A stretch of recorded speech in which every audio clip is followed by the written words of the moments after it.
Brought to you live by Philippine Long Distance Telephone SME Nation.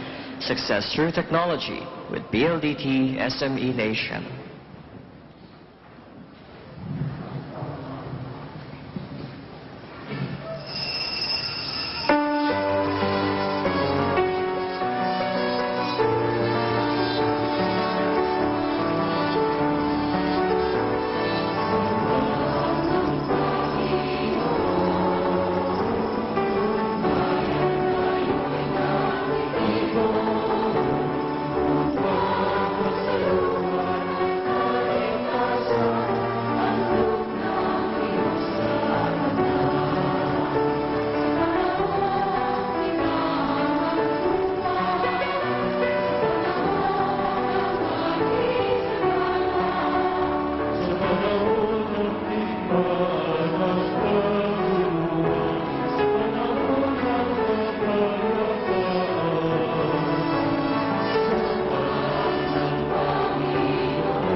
Diyos ng kaligtasan, Diyos na sa atin nagmamahal, Diyos na nag-alay ng buhay, Diyos na inangkin ang ating kahirapan, lang mga ipadama sa atin ang kanyang pagmamahal. May mga pusong nagpapasalamat. We begin our celebration this morning in the name of the Father, and of the Son, and of the Holy Spirit. Amen. The grace of our Lord Jesus Christ and the love of God and the communion of the Holy Spirit be with you all. And with your spirit. Ang isa sa pinakamasakit na experience ng isang tao o kahit sino man ay yung mag-alay ng pag-ibig, at yung pag-ibig na yan ay tatanggihan, ibabaliwala. The Lord continues to suffer for His rejected love. Today we ask forgiveness for the many times we persist and say no to His offering of love. Together we say, I confess To Almighty God, and to you, my brothers and sisters, that I have greatly sinned in my thoughts and in my words, in what I have done and in what I have failed to do, through my fault, through my most grievous fault. Therefore I ask Blessed Mary, ever Virgin, all the angels and saints, and you, my brothers and sisters, to pray for me to the Lord our God. May Almighty God have mercy on us, forgive us our sins, and bring us to everlasting life. Amen.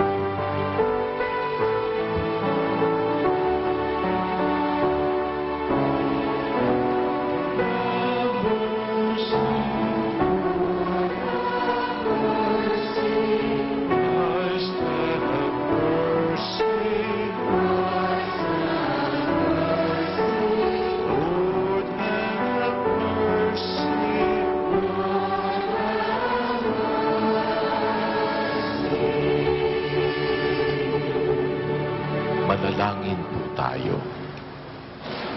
O God, who have commanded us to listen to your beloved Son, be pleased, we pray, to nourish us inwardly by your word, that with spiritual sight made pure, we may rejoice to behold your glory. Through our Lord Jesus Christ, your Son, who lives and reigns with you in the unity of the Holy Spirit, one God, forever and ever. Amen. Please be seated for the liturgy of the word. When Abraham's faith is sorely tested because of his lack of a son and heir, the Lord gives him a sign that he will fulfill his promise of giving the patriarch many descendants. Our first reading. A reading from the book of Genesis. The Lord God took Abram outside and said, "Look up at the sky and count the stars if you can. Just so," he added, "shall your descendants be." Abram put his faith in the Lord, who credited it to him as an act of righteousness. He then said to him, I am the Lord who brought you from Ur of the Chaldeans to give you this land as a possession. O Lord God, he asked, how am I to know that I shall possess it? He answered him, bring me a 3-year-old heifer, a 3-year-old she-goat, a 3-year-old ram, a turtle dove, and a young pigeon. Abram brought him all this, split them in two, and placed its half opposite the other. But the birds he did not cut up. Birds of prey swooped down on the carcasses, but Abram stayed with them. As the sun was about to set, a trance fell upon Abram, and a deep, terrifying darkness enveloped him. When the sun had set and it was dark, there appeared a smoking firepot and a flaming torch which passed between those pieces. It was on that occasion that the Lord made a covenant with Abram, saying, to your descendants I give this land, from the Wadi of Egypt to the great river, the Euphrates. The word of the Lord. Thanks be to God.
because the cross of Christ is a scandal to the Jews and folly to the Gentiles, Christian converts may be tempted to abandon it. Paul reminds the Christians to stand firm in their belief because the cross is the only way to glorification. Our second reading. A reading from the letter of St. Paul to the Philippians. Join with others in being imitators of me, brothers and sisters, and observe those who thus conduct themselves according to the model you have in us. For many, as I have often told you, and now tell you even in tears, conduct themselves as enemies of the cross of Christ. Their end is destruction. Their God is their stomach. Their glory is in their shame. Their minds are occupied with earthly things, but our citizenship is in heaven. And from it, we also await a Savior, the Lord Jesus Christ. He will change our lowly body to conform with His glorified body by the power that enables Him also to bring all things into subjection to Himself. Therefore, my brothers and sisters, whom I love and long for, my joy and crown, in this way, stand firm in the Lord. The word of the Lord. Thanks be to God. Please all stand to give honor to the Holy Gospel.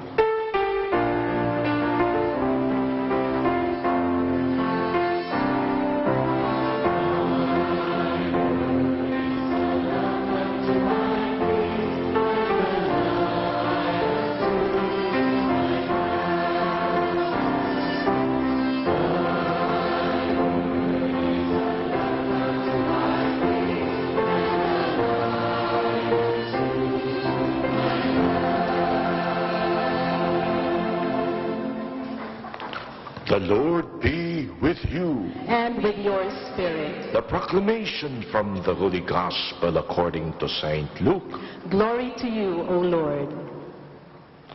Jesus took Peter, John, and James and went up the mountain to pray. While he was praying, his face changed in appearance, and his clothing became dazzling white. And behold, two men were conversing with him, Moses and Elijah, who appeared in glory and spoke of his exodus that he was going to accomplish in Jerusalem. Peter and his companions had been overcome by sin, but becoming fully awake, they saw his glory and the two men standing with him. As they were about to depart from him, Peter said to Jesus, "Master, it is good that we are here. Let us make 3 tents, one for you, one for Moses, and one for Elijah." But Peter did not know what he was saying. While he was still speaking, a cloud came and cast a shadow over them, and they became frightened when they entered the cloud.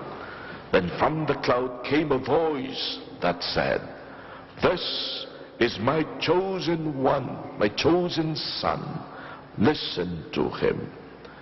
After the voice had spoken, Jesus was found alone. They fell silent, and did not at that time tell anyone what they had seen. Sisters and brothers, the gospel of the Lord. Praise to you, Lord Jesus Christ. Kinuwento ko sa inyo last Sunday kung paano ako'y sobrang na-delay dahil po sa Cebu Pacific. Sasabi ko na, hindi ko nasabi last Sunday.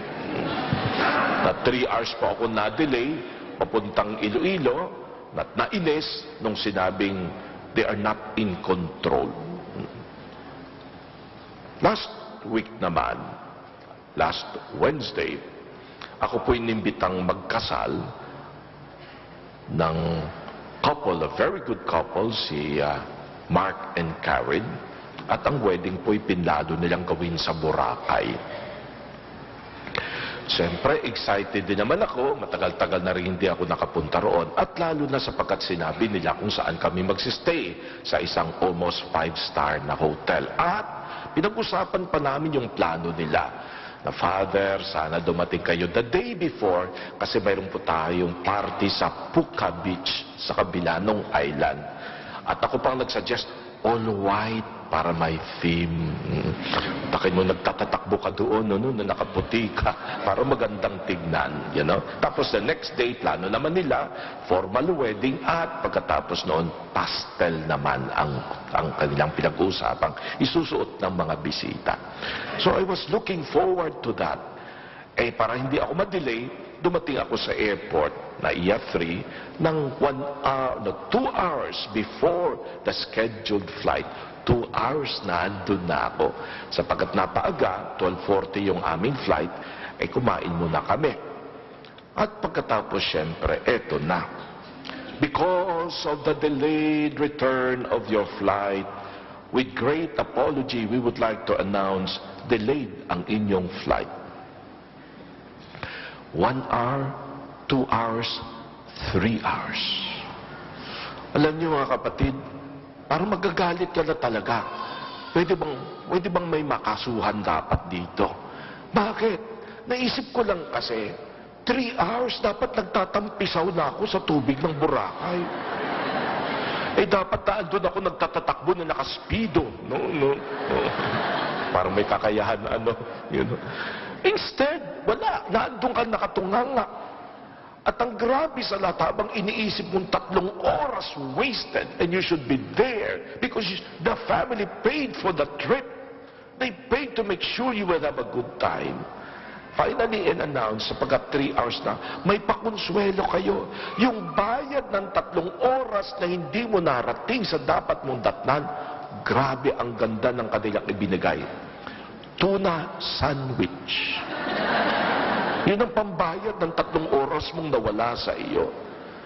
Talagang magagalit ka. Buti na lang may natutunan ako napakalaking bagay na nag-entertain sa akin. Candy Crush. Yun ang pinagtyagaan ko ng 3 oras. Doon ako natuto sa airport, may nagturo sa akin. We go through life in its many stresses. We go through life and the difficulties come. We go through life and pain and suffering become a part of it. My dear friends, it was precisely in the case of Jesus. Something that the apostles could not understand. Bakit po? Alam nila, Mesiya na to eh. Alam nila, with the many things he had said and done, this must be the one expected by Israel. Pero may konsepto sila tungkol sa Mesiya. Na pag ito'y dumating, magiging dakila uli ang bayang Israel. He will come as an unconquerable conqueror. Hindi na matatalo. He will come as a warrior who will defeat all the enemies of Israel. Jerusalem will be great again as the city of the world. He's going to be one who will be invincible. Tapos Jesus 3 times kinuwento sa kanila, pupunta tayo sa Jerusalem. Ipapako doon ako sa krus, kukundinain ako, ito-torture ako, at mamamatay ako as shameful death. Ang reklamo nilang lahat, sandali, hindi ang kasama sa script. Hindi kanya ng ending ng story natin. It should be a glorious story. One who will definitely bring the glory of Israel. My dear friends, Jesus is teaching us today one basic truth. At ano po yun? No true leader can actually lead without suffering for his people. At dito ipinamalas niyang tunay. He will die, he will suffer, because that will be his glory. The glory will not come after the pain and the suffering. Para sa kanya, his glory is that he has suffered for his people, and in so doing, has obeyed his Father. Ang kanyang pinanghahawakan hindi Candy Crush, hindi tuna sandwich. Ang pinanghahawakan niya isa lang. The word of the Father that came out of that cloud that said, "This is my chosen Son." Yun lang para sa kanya ang pinakamahalaga. Jesus would suffer, and he knew it was a part of serving. He had come to do the Father's will, and he knew pain and suffering will come with it. Pero ganun po ang tunay na pagmamahal. Kung ikaw'y nais magsilbi and you are not suffering for it, probably you are not serving right. You know, kaninang umaga nagkikwento si Archbishop, si Cardinal Tagle, tungkol sa isang paring kanyang binisita. Ilang beses kasi siyang inimbita roon na magbigay ng talk at magmisa. Ito po'y isang drug rehabilitation center. At ang in charge po doon ay ang isang pari. As bishop, every time would go back, the cardinal would go back, he was really appreciative of how this priest would serve those who were drug addicts. Hindi madaling panghawakan yung ganun. It can sometimes become a very non-consoling act. Nandun ka, hindi mo naman sila kakilala, pero nandun yung parang, and he was serving them like anything, with so much passion, with so much desire to be of service. So nag-usap sila ng Cardinal, tinanong, why are you so passionate about your service here? Alam mo, nagsalita na yung pare, because your eminence, before I became a priest, I was a drug addict. And I knew what they go through. I know their pains. I know their difficulties. And the only reason why I survived is because of the heart of people who shown their love and understanding to me.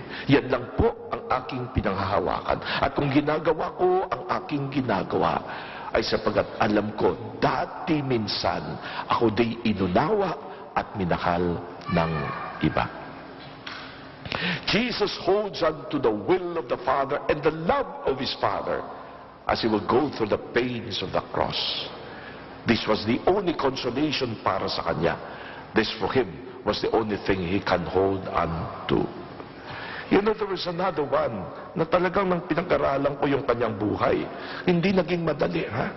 Ang pangalan po niya ay si Padre Pio. Si Padre Pio po ay ipinanganak sa Italy at binigyan ng pangalang Francesco ng kanyang tatay. Pero at 5 years old, sinabi niya na sa kanyang sarili, magpapari ako. But during that time, he showed that he was a very fragile person. Lahat ng sakit ata, dinaanan niya. Palagi siyang dinadayariya, palagi siyang may gastroenteritis, at kung ano-ano.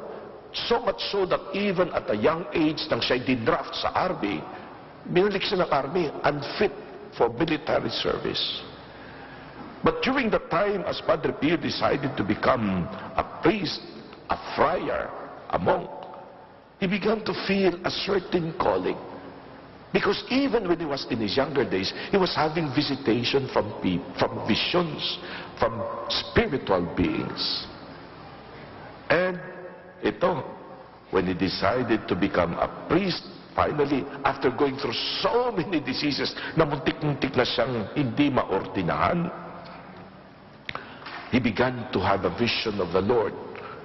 And in that vision, he began to suffer. Bago pa siya magkaroon ng mga stigmata, physical na nakikita, he was already suffering the pains of the crucifixion. And of course, that day came, nang pagkatapos ng misa na andun siya sa choir loft ng kanila pong konbento, when Jesus appeared, bleeding from his hands, bleeding from his side, bleeding from his feet. And as he looked, Padre Pio was horrified. When the vision disappeared, he realized siya na ang nagbibleed. The bleeding would continue for the next 50 years. And it can be so intense, he was like being tortured. Especially mag-umpisa daw yan pag Thursday hanggang Saturday. But especially pag Good Friday, it was a real crucifixion para sa kanya. But the pains of Padre Pio were not just this. He confessed to having felt the crown of thorns and the torture at the back. Ang kanyang pain na hindi lamang dito. His other pain was hiyang-hiya siya kung bakit ibinigay ito. To the point that one time he asked the Lord, tanggalin mo. At naghihiya kung nakikita to ng mga tao. Worse, some people did not believe that he was a real stigmatist and he was criticized na siya ang gumagawa ng nilalagyan ng carbolic acid para mabutas yung kanyang kamay. When the gifts also came, lalo siyang na-criticize ng iba. because he was seen to levitate. He has a great mind to read souls. Di ba, kinuwento ko na sa inyo? Pag nagkumpisal ka sa kanya, sasabihin mo, tapos na po. Ay, hindi, may nakalimutan ka pa. Di ba, yung ginawa mong ganito, ganito, sa araw na yan, ganito. Di-describe pa sa iyo. Not only that, he was also a prophet. It is being said that one time, John Paul II, Wojtyła, the cardinal, the bishop, went to him. And after that, sinabi sa kanya, you will get the highest position in the church, telling him that he will one day become a pope. The visions of Padre Pio, his gift of tongues, his bilocation, his levitation, lahat ng yan, people criticized as a fake. And many times they wrote that he was fake. Hindi lamang siya na everyday nakipag-wrestle sa demonyo. He was also being spiritually attacked. But the greatest pain of Padre Pio was this, that one time, the church declared him officially as fake. John the 23rd. Ang sakit noon. Kung mismo ang simbahan sa kabila ng alam mong totoo ka, declared you a fake and forbidden. Hindi na siya pwedeng magpakumpisal, hindi na siya pwedeng mag-bless, hindi na siya pwedeng magbisa na unless it is at 4 o'clock in the morning. He's not supposed to meet with people. For someone to declare you fake and you are not, and the one who declares you is the highest authority of the church, that is truly a painful, demoralizing thing. Anong pinanghahawakan niya? Iisa lang. But I stand before my God, and my God desires me to suffer, and I will suffer for the sake of his people. The glory of Padre Pio was not what happened after. His glory was that at that moment, he was obedient like Jesus to the Father's will. Siyempre, naikwento ko na sa inyo na yung wound na yun, na hindi mapagaling ng kahit anumang medicine at gamutan, towards the end, at the moment na nililinis na nila ang kanyang katawan nang siya'y namatay, all the wounds disappeared. As if the Lord was saying, enough. Now they will see the glory that you have gone through because of your pain and suffering. The privilege I had was to see the exhumed body of Padre Pio. After 40 years, inalis nila doon sa kanyang kinalilibingan. And I saw the body. It was a presence that was incredible. Ang plano ko lang naman, tisilip lang ako at magdadasal ng Our Father, Hail Mary, and Glory be. Hindi ako nakaalis. Buong rosaryo naubos ko. Bakit? Yung presensya of one who in his life, iisa lang pinanghahawakan. He was a man of great suffering. But you know what? The Holy Father declared him a saint, not because of his stigmata. Hindi nga yan pinag-usapan eh. He was declared a man who is truly a man of God because he was a man who obeyed the Father's will and who prayed a lot. Yun lang ang kanyang pinanghahawakan. Today, Jesus is transfigured before his apostles. He was to tell them, huwag kayong mag-alala. Dadaanan natin to. Pero ito'y dadaanan lamang. Sapagat ang tunay na kwento ng bawat isa sa atin, katulad ng kwento ko, ay magtatapos sa luwalhati ng muling pagkabuhay. Today, let us pray for all those who are suffering. Na sana, iisa din ang kanilang panghawakan. Ang Diyos na tapat sa kanyang pangako. Ang Diyos na nagmamahal sa kanila. Ang Diyos who sees their pain and promises eternal glory for those who will remain firm. Amen. Tayo po'y magsitayo. As we now declare, I believe in one God, the Father Almighty, creator of heaven and earth, and in Jesus Christ, his only Son, our Lord, who was conceived by the Holy Spirit, born of the Virgin Mary, suffered under Pontius Pilate, was crucified, died, and was buried. He descended into hell. On the third day, he rose again from the dead. He ascended into heaven and is seated at the right hand of God the Father Almighty. From there he will come to judge the living and the dead. I believe in the Holy Spirit, the Holy Catholic Church, the communion of saints, the forgiveness of sins, the resurrection of the body, and life everlasting. Amen. Brothers and sisters, in the Transfiguration, the Father revealed the glory of His Son. Let us pray to God our Father to grant the request we make together in prayer before Him, who is the faithful God. As we pray, Lord of light, hear us. Lord of light, hear us. For the Church, the people of God, Lord, be her guide as she faces misunderstanding and trials. For being true to your word, we pray. Lord of light, hear us. For our religious and political leaders, Lord, give them courage and perseverance in doing what is right, especially when it proves difficult and unpopular. We pray. Lord of light, hear us. For young people, Lord, let them come and listen to you instead of escaping from life's problems by resorting to drugs, sex, and bad company. We pray. Lord of light, hear us. For the coming election, Lord, enlighten the Filipino electorate to vote only candidates who have a heart for the poor and the marginalized. We pray. Lord of light, hear us. For our beloved dead, Lord, give them the heavenly inheritance together with the angels and saints. We pray. Lord of light, hear us. We pray for the healing of Cora Tamayo, Maria Victoria Reyes, Isa Tobias, Abe de la Fuente, Monolith Pingol, Jocelyn Ong, the repose of the soul of Tita Rosette Puzon, Jaime Valderrama Jr., Antonino Bernardo. Let us pray to the Lord. Lord of light, hear us. Father, touch our hearts and make them receptive to your graces. Grant us a contrite heart and a steadfast spirit to remain faithful to you and your Son, Jesus, who is Lord, forever and ever. Amen. Please remain standing as the gifts are being offered.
That your sacrifice and mine be made acceptable to God, the Almighty Father. May the Lord accept the sacrifice at your hands for the praise and glory of His name, for our good and the good of all His holy church. With this sacrifice, O Lord, we pray, cleanse us of our faults and sanctify your faithful in body and mind for the celebration of the Paschal festivities through Christ our Lord. Amen. The Lord be with you. And with your spirit. Lift up your hearts. We'll lift them up to the Lord. Let us give thanks to the Lord our God. It It is right and just. It is truly right and just, our duty now, our salvation, always and everywhere to give you thanks, Lord, Holy Father, Almighty and eternal God, to Jesus our Lord. For after having told the disciples of his coming death, on the holy mountain he manifested to them his glory, to show even by the testimony of the law and the prophets that the passion leads to the glory of the resurrection. And so with the powers of heaven we worship you constantly on earth, and before your majesty without end we acclaim.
You are indeed holy, O Lord, the fount of all holiness.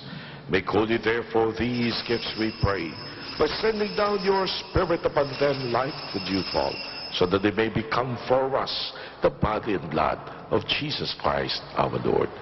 At the time he was betrayed and entered willingly into his passion, he took bread and giving thanks broke it, gave it to his disciples, saying, "Take this all of you and eat of it, for this is my body, which will be given up for you."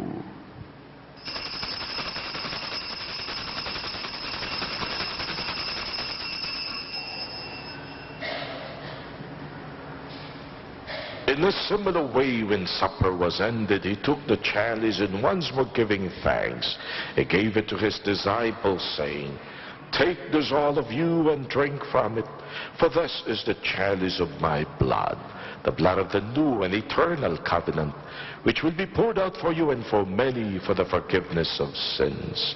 Do this in memory of me."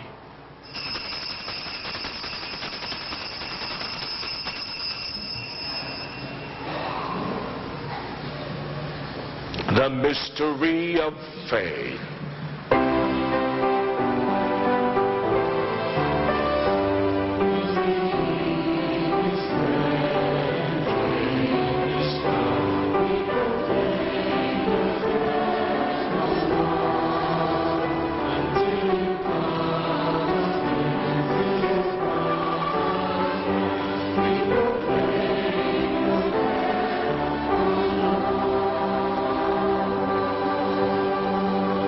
As we celebrate the memorial of his death and resurrection, we offer you, Lord, the bread of life and the chalice of salvation, giving thanks that you have held us worthy to be in your presence and minister to you. Humbly we pray that partaking of the blood and blood of Christ, we may be gathered into one by the Holy Spirit. Remember, Lord, your church spread throughout the world, and bring it to the fullness of charity, together with Francis, our Pope, with Luis Antonio, our Bishop, and all the clergy. Remember also our brothers and sisters who have fallen asleep in the hope of the resurrection, and all who have died in your mercy. Welcome them into the light of your face. Have mercy on us all, we pray, that with the Blessed Virgin Mary, Mother of God, with Blessed Joseph, her spouse, with the blessed apostles, and all the saints who have pleased you throughout the ages, we may merit to be co-heirs to eternal life, and may praise and glorify you to your Son, Jesus Christ. Through him, with him, and in him, in the unity of the Holy Spirit, all glory and honor is yours, Almighty Father, forever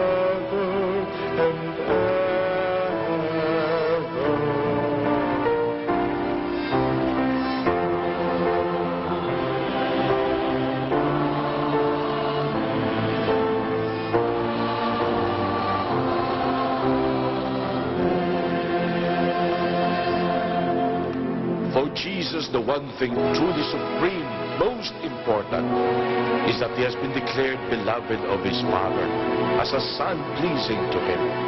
We do pray that we may hold unto the Father's will, and one day hope to be declared children pleasing to the Father.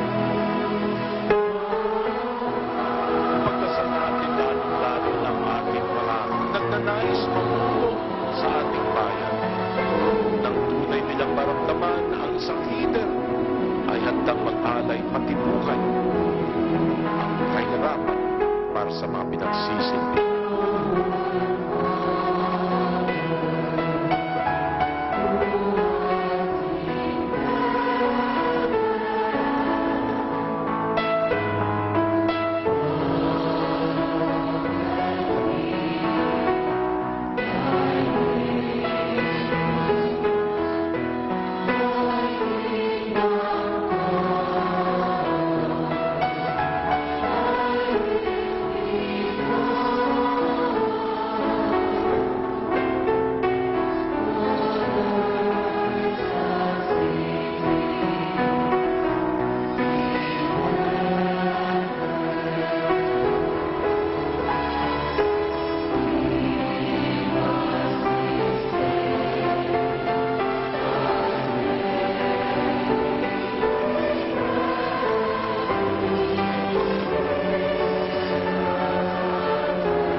Deliver us, O Lord, we pray, from every evil. Graciously grant peace in our days, that by the help of your mercy we may always be free from sin, safe from all distress, as we await the blessed hope and the coming of our Savior Jesus the Christ.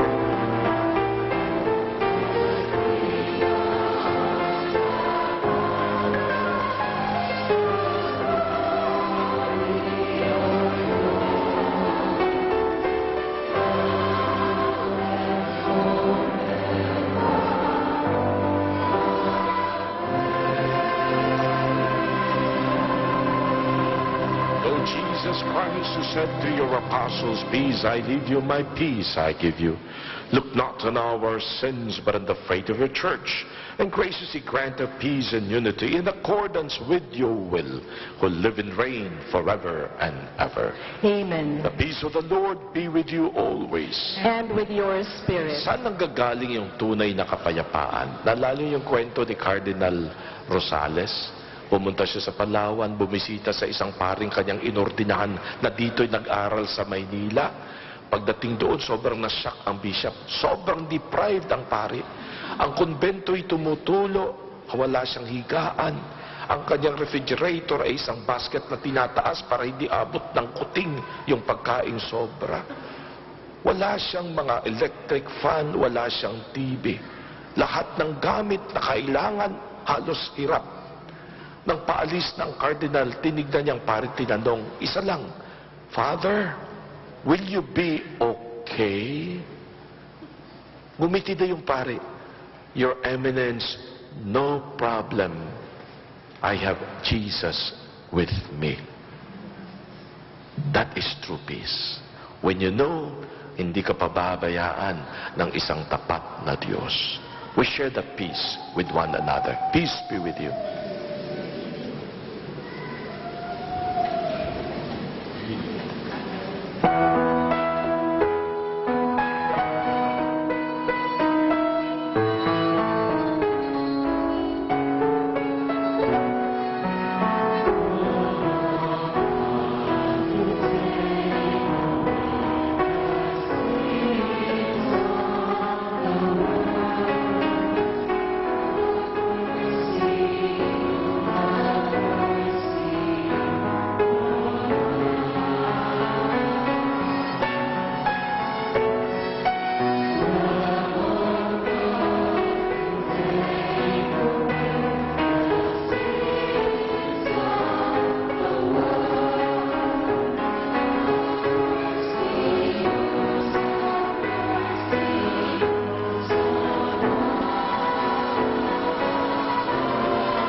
This is Jesus, the Lamb of God, who entered into his glory while following the Father's will.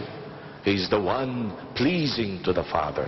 Happy are we who come to receive him. Lord, I am not worthy that you should enter under my roof, but only say the word, and my soul shall be healed. By the blood of our Lord Jesus Christ, bring eternal life to us who receive.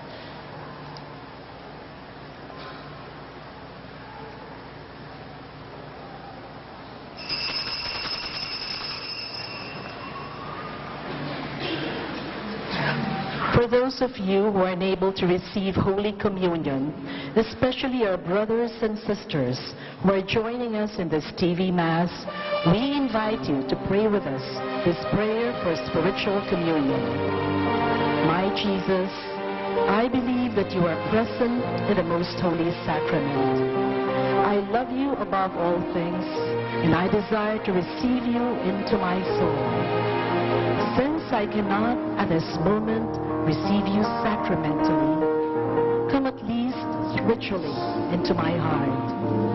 I embrace you as if you were already there, and unite myself wholly to you. Never permit me to be separated from you. Amen.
ating pong Cardinal muling inaanyayahan ng sampayanay ng Diyos sa Archdiocese ng Maynila na magkaroon po tayo ng second collection para po sa ating alay kapwa. Tayo pong sobrang na-bless kaysa sa iba. Ngayon po'y hangad ng Panginoon na magkaroon ng pusong may malasakit para sa mas nangangailangan.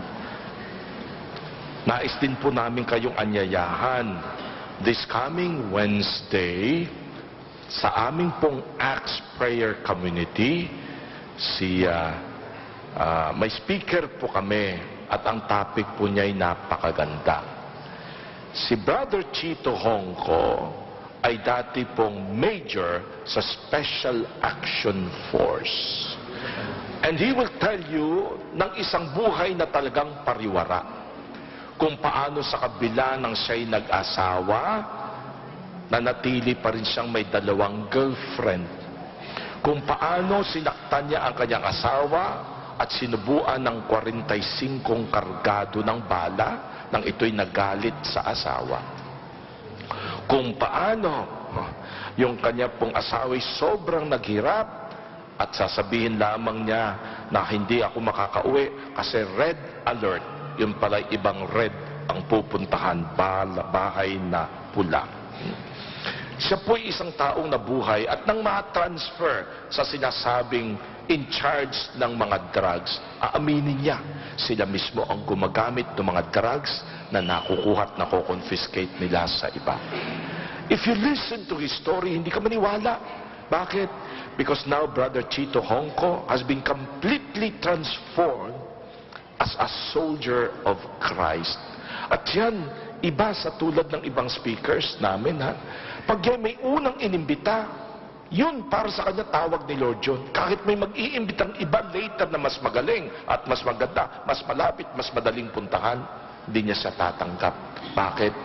Yung unang tawag, yun ang tawag ni Lord at pupuntahan niya. Alam nyo, si Brother Chito is one of those hinahangaan namin na mga speakers kasi buhay niya mismo ang ikukwento niya and you will see a life completely transformed. Hindi naging madali sa kanya, ha? To be completely dependent on the Lord. Nagkukwento nga siya, ito yung sinasay sa mga favorite na kwento ni Brother Chito.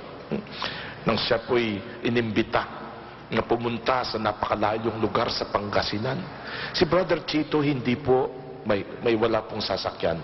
Pag siya'y pupunta, una, dapat siya nagbabas. Transportation public. Pangalawa, siya'y dapat nakasuot ng presentable, kung hindi naka-long sleeves, naka-coat and tie, sapagkat ang speaker ni Lord dapat presentable sa iba. E di pumunta nga doon sa Pangasinan. Nang siya'y pauwi na, sasakay uli ng bus, ang daming mga pinadala sa kanya, puro lahat, mga gulay, at may mga envelopes na ibinigay din sa kanya. Kasi ang feeling niya, kung tinawag ka ni Lord, si Lord magpo-provide para sa iyo. Maniwala ba kayo nandun na siya sa bus? Umikot na ngayon ang kolektor ng bus, hinihingian siya, binuksan niya yung napakakapal na envelopes na ibinigay sa kanya. Only to discover, ang laman ng envelope, por lahat, prayer intentions.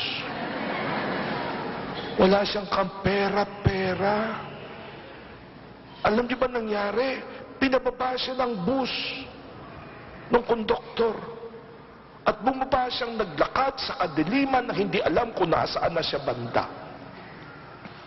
And during the time, gusto niya magwala. Gusto niya sana ibigay yung gulay, yun na lang pambayad niya. Ayaw din tanggapin ng konduktor. Sorry na lang sir, pasensyahan po tayo. Sisingilin po kami. Bumaba siya. At pagkababa niyo, naglakad siya. At habang naglalakad siya, ay isa lang pinanghawakan niya. Lord, tinawag mo ako rito. Maninindigan ako bilang iyong sundalo. I will walk. Habang naglakad siya ng mga 4 kilometro, sabi niya, Lord, medyo pagod na po ako. Hanap na po kayo ng paraan. Maniwala ba kayo kwento niya? Mayroong dumadaan, pumapaspas. Sa kalagitnaan ng kadiliman ng daan na yon, at may nakita ka na kumakaway at nais sumakay, ngunit naka-long sleeves barong at may mga bayong, hihintuan mo ba? Ako hindi. Talagang nilampas-lampasan siya. Siyempre, may takot ka rin. Hindi mo alam kung sino yon. Until finally may dumaan. Pagdaan, lumampas yung sasakyan, huminto sa unahan, umatras. Binaba ang bintana, sabay tingin sa kanya at ang sabi, di ba si Brother Chito Hongko ka? Isa sa mga nakinig sa kanya sa isang lugar na pinuntahan. Ang sabi, Brad, talagang pinadala ka ni Lord, hindi ko na kayang lumakad. Sumakay siya, nahatid hanggang sa bahay, habang ang kanyang dasalamang, Lord, alam ko naman, hindi mo ako pababayaan. When you hold unto the Lord, you will see that in the end, He's a God faithful and true to those who will serve Him. Tayo po'y manalangin. As we receive these glorious mysteries, we make thanksgiving to you, O Lord, for allowing us while still on earth to be partakers even now of the things of heaven through Christ our Lord. Amen. The Lord be with you. And with your spirit. And may Almighty God bless you all, the Father, the Son, and the Holy Spirit. Amen. Si Brother Chito Hongko mismo ang magsasalita sa aming pong Wednesday prayer meeting this coming 7 o'clock in the evening